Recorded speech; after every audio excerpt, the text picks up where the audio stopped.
So I'm just gonna do a little workout while I do this video. I've got some amazingly wonderful news.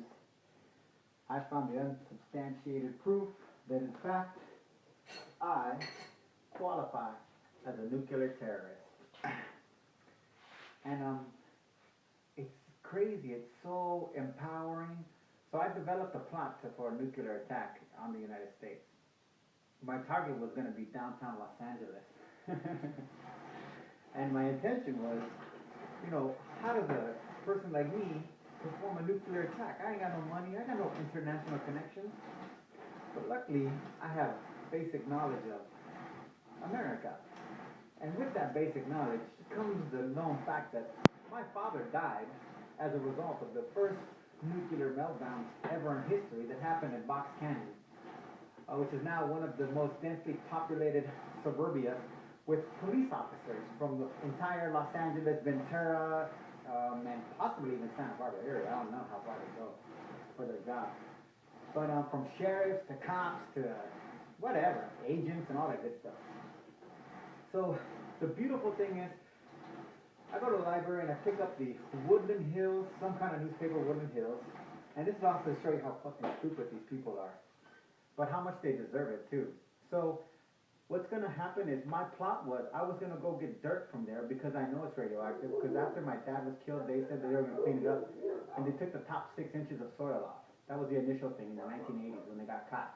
Rocketdyne and the United States government, which is a RICO act, including Los Angeles public officials, which are another element to the enterprise, another person in the enterprise, covered it up for 40 years, including California state governors, which would include Ronald Reagan, Jerry Brown, the first time, probably his dad too, because if I'm not mistaken, he was in the 60s, and Jerry Brown this time. So, Jerry Brown is probably the one behind perpetrating this act against American citizens. But anyway, my plot was I was going to go get a truckload, rent a truck from U-Haul, or Home Depot, because it's cheaper actually. Go over there, because it's not protected. Fill it up with dirt, from radioactive dirt, and then just drive it, just like that. Just drive it from there, to downtown LA, and then just drive around the streets of downtown LA, somewhat abruptly, and move the dust around, so that I spread it throughout the whole place. I've walked through all of Los Angeles, so I know it very well, and I would be able to do it very efficiently because I'm smart. So, grid the whole thing up. And that was my plot for a nuclear attack. And I publicized this too, so it's no secret. But the stupidest thing, because I had to do it by myself, obviously.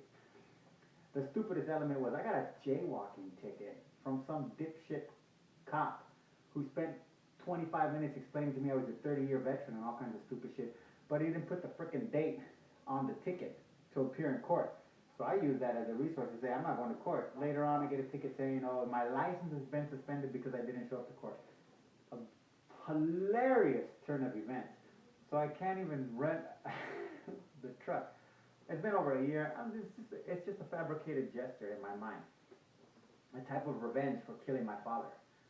So the beautiful thing that happens now is that, trip out on this Woodland Hills newspaper talks about the Woodland Hills is about to become a destination for over 150,000 truckloads of nuclear waste from those type of sites, from NASA. They call it NASA now. And it's interesting because if you go down to Topanga, and there is a Rocketdyne facility on Topanga, right by Topanga and Van Owen, but you know what, it's completely closed off now, it's been vacated. And I find it interesting that Rocketdyne was the original perpetrator in this crime, in this RICO crime, and as soon as their facility is completely vacated and empty, and they've relocated, is when now Woodland Hills, which is a rich white neighborhood, they're crying and they're scared shitless because these trucks carrying dirt, regular dump trucks, are going to be driving straight down Topanga Boulevard, all the way through the canyon to wherever the hell they're going to put it. Who knows? I didn't get into that part of the story. I just find it fitting because when my dad died, those rich people stayed silent. And the funny thing is, this is really fucking hilarious if you really think about it.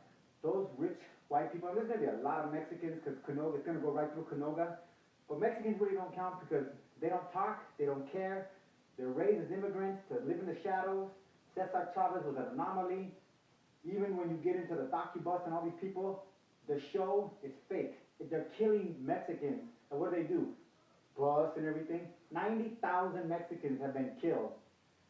At least just in Mexico, not even counting the hundreds of thousands that have been, whatever, hunted down like dogs in this country.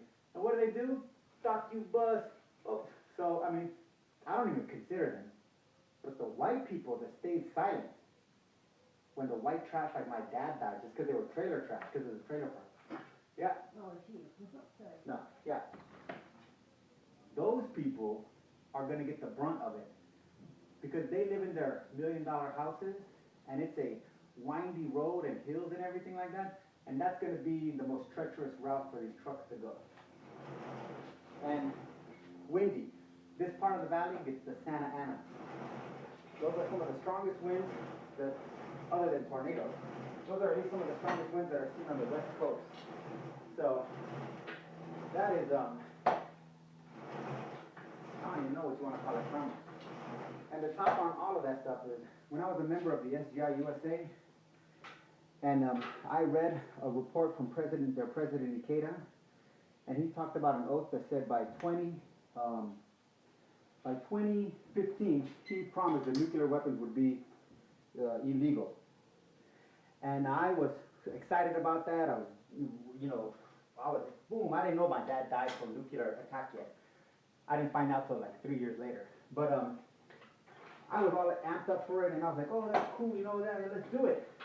And the leadership of the SGI USA, the cowards that they are, they reverted it, distorted it, and they turned it into this big wannabe solemn oath that by 2030 they were going to do it. And I find it, the momentum that had been generated at that particular moment, like 4 years back in the SGI towards anti-nuclear, I mean, there were activities going on almost every week, well, at least every month, that had to do on all levels, from the poorest communities to universities to rich communities, for religious communities, other religious groups about anti-nuclear. And they killed it. And now the Woodland Hills part of the valley, this truck route is going to go where the SGI started in Los Angeles, the very first thing. And I find that very fitting that not only is Japan remilitarizing, and they're technically a nuclear state already because they can build a nuclear weapon within 1 year or 18-month period. And when they militarize, they're probably going to accelerate that system so that they can do it in weeks because they're Japan. And I find it fitting that all of this is unfolding the way it is. Karma in the most beautiful sense. See, this is my whole point, is no one has to, and this is the truth, this is a truth lesson for me, no one has to do anything to destroy America. Americans are going to kill Americans because the FBI is going to make sure that those trucks are protected. Not the kids or the hospitals or the convalescent homes or the malls or the movie theaters or the restaurants or the farms or the water, none of that. But they're going to make sure that those trucks are protected and that the companies' interests are protected. And if that's not RICO, and that's not fascism, and that's not genocide, and that's not Holocaust, then kudos to you guys, good luck, peace out, I'm glad, you deserve it.